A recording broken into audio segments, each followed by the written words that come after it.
Martínez. ¿Cómo está, señor Velázquez? Muy buenas noches, don Mario. Agradecerle por la invitación y bueno, gustoso de conversar y por qué no contestar algunas preguntas que pudiera tener. Muy bien.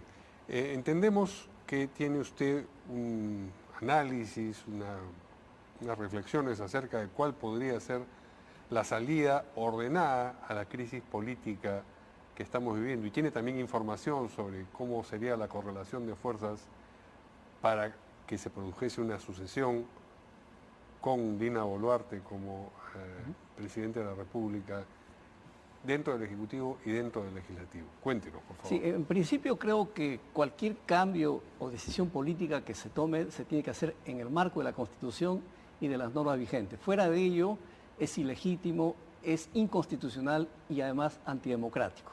De tal forma, yo creo que no nos queda otro camino que recurrir a los mecanismos que establece la Constitución, que en este caso, frente a una situación de evidente crisis política, pues aquí lo que queda es ciertamente recurrir a la vacancia presidencial o en todo caso a la acusación constitucional. Ciertamente hay sectores que dirán que se trata de una postura golpista.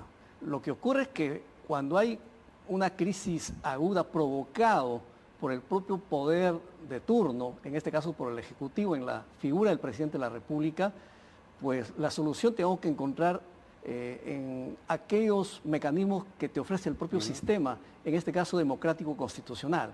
Y siendo así, pues la sucesión nos lleva definitivamente a recurrir a la vicepresidencia de la República, que en este caso es la señora Dina Boluarte, o en su defecto, en el presidente del Congreso de la República. Eso es lo que queda. Sí, bueno, pero esto es, digamos, salteándose un paso. Así es. ¿Cómo se resuelve la situación del actual presidente y, por ejemplo, los caminos que ha mencionado usted que tendría el Congreso? El de la vacancia, que no es inconstitucional, es un instrumento que está estipulado, establecido en la Constitución, no parece que pueda ser, digamos, utilizado, porque 87 votos no hay, ¿no? No hay, efectivamente. Entonces, digamos, eso lo podríamos dejar de lado. Pero en política nada está dicho, porque la política es muy voluble. Las correlaciones pueden cambiar de un día para otro. No hay que olvidar el caso del expresidente Vizcarra, ¿no? Él fue seguro al pleno del Congreso, como se dice en el argot popular, pechó al Congreso y no esperaba una votación en contra. No, ciertamente no la esperaba, pero no tenía él una bancada. Así es. O 2, o 3, o 4, o 5, como sí tiene el actual presidente, que es determinada a defenderlo. Si uno suma los votos de Perú Libre, el Bloque Magisterial, Perú Democrático, etcétera, etcétera, más los satélites que están en otras bancadas, se da cuenta de que se podrá llegar, qué sé yo, a 70 votos, a 75 votos, a 80 votos, a 87 no.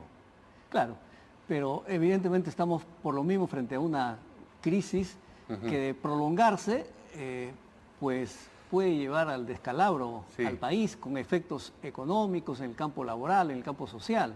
El tema es, estamos en una encrucijada. Frente a esa encrucijada hay quienes plantean una reforma constitucional. Yo pienso que esa reforma pasa por hacer una modificación al artículo 117 para efectos de permitir considerar otros aspectos como por ejemplo el estar comprometido en crímenes. Otras razones para que pueda ser acusado un presidente de la República, dice usted, aparte de los 4 que ya están. Y además un detalle importante, nosotros estamos inmersos lamentablemente en un régimen presidencialista, no presidencial, y con fuertes rezagos monárquicos, lamentablemente. Y prueba de ello es esta inmunidad presidencial que protege exageradamente al presidente, al grado que de cometer un delito en pleno ejercicio, digamos, de su función presidencial, no puede ser removido, no puede ser vacado, no puede ser separado, no puede ser suspendido. Entonces, si mantenemos una figura como esto, o como incluso el indulto presidencial, que también es un rezago presidencial, monárquico, pues en pleno siglo XXI llamándonos como un Estado democrático, social y constitucional, incluso con una forma de gobierno republicano, entonces es inconcebible que se siga manteniendo esta tradición y esta figura ¿Qué es lo tan que cerrada. propone usted o lo que cree usted que está en camino? Porque entendemos que tiene información además. Bueno, yo lo que propongo es una reforma, pero el tema, esta reforma no será posible mientras la ciudadanía no actúe de forma activa, de tal forma que lo que tenemos por ahora es una ciudadanía, digamos, viendo desde los balcones pasivamente y en ese ritmo lo que va a quedar es que el gobierno se mantenga en el poder y las cosas no mejoren. Y una crisis más aguda ciertamente no conviene a nadie. De tal forma que habría que establecer un acuerdo, un pacto.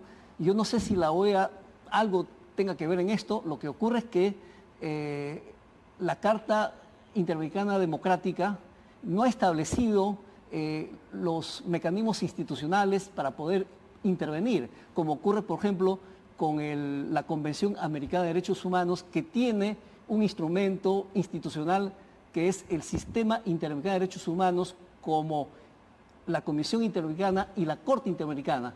Las decisiones de la Corte tienen efecto vinculante, es decir, son de cumplimiento obligatorio para los estados firmantes. Pero a nivel de la Carta Democrática Interamericana no hay ese instrumento, de tal forma que la OEA está enviando una comisión para efectos, obviamente, de evacuar un informe y dar recomendaciones. Pero ¿qué pasa si esas recomendaciones no calzan con la realidad? ¿Qué pasa si no tienen en consideración Bueno, la aún si correlación de calzaran fuerzas? con la realidad, esas recomendaciones no serían vinculantes, o sea que tampoco, Así es, no tampoco sería constituyen, digamos, una Así es. receta que sabemos va a ser aplicada. Es cierto. ¿Qué es lo que propone entonces usted que se haga? Bueno, lo que pasa es que el derecho constitucional se mueve en el campo normativo y lamentablemente la política se mueve más allá de lo jurídico constitucional, entre lo legal e ilegal, entre lo permitido y no permitido, entre lo visible y no visible, de tal forma que hay que procurar y, digamos, caminar hacia un acuerdo nacional, que si bien es cierto hoy tenemos un acuerdo nacional de nombre, pero es importante que las fuerzas políticas tomen conciencia de la situación que está pasando, que veo difícil. Entonces lo que usted hace si es eso- un llamado a las fuerzas políticas Sí. y a la ciudadanía a que tome conciencia Sí. de lo difícil de la situación y que en consecuencia reaccione. Sí, y sobre todo la ciudadanía, creo, porque los actores políticos Muy bien. están en sus propios proyectos, ¿no? Desatendiendo las demandas de la sociedad. Muy bien, yo le agradezco.